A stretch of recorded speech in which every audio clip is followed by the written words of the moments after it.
월드 이 브리핑입니다. 먼저 미국입니다. 트럼프 대통령의 알루미늄 수입품에 25% 관세를 부과하는 계획이 최대 10만 개의 미국 일자리가 위협받을 수 있다는 우려가 나오고 있습니다.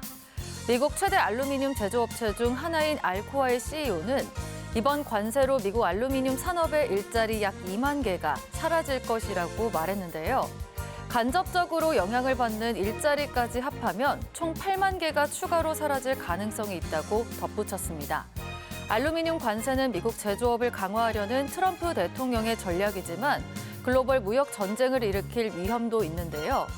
미국으로 수입되는 철강과 알루미늄 제품에 대한 25% 관세는 다음 달부터 부과될 예정입니다. 인도입니다.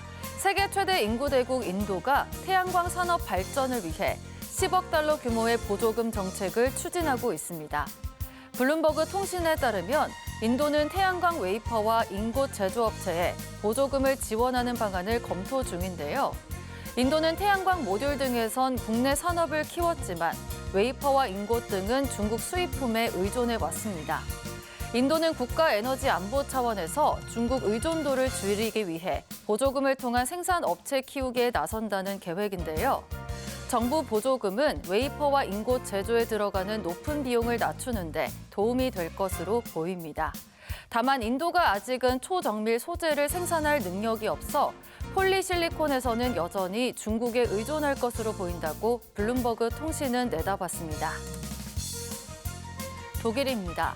독일 중앙은행이 금리 인상의 영향으로 1979년 이후 처음으로 연간 적자를 기록했습니다. 독일 중앙은행인 분데스방크는 연례 보고서를 통해 지난해 192억 유로의 누적 손실을 기록했다고 발표했는데요. 분데스방크는 유럽 중앙은행의 정책금리 인상으로 시중은행 예치금에 대한 이자 부담이 늘었다고 이유를 설명했습니다. 요아힘 나겔 분데스방크 총재는 은행의 재무 상태는 여전히 건전하며 연방정부의 자본 투입이 필요하지 않다고 선을 그었는데요.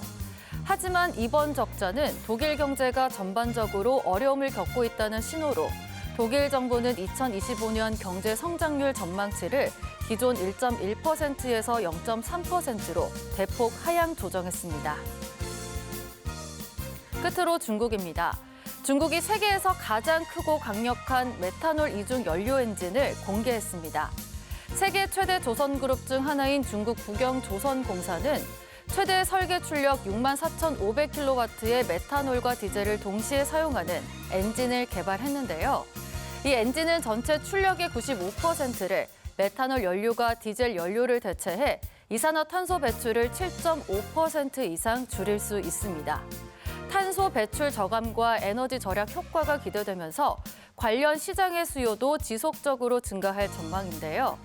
이 엔진은 대형 선박과 산업용으로 설계됐지만 향후 2, 3년 내에 다양한 메탄올 엔진을 추가 개발해 더 많은 선박에 적용할 계획입니다. 지금까지 월드 이 브리핑이었습니다.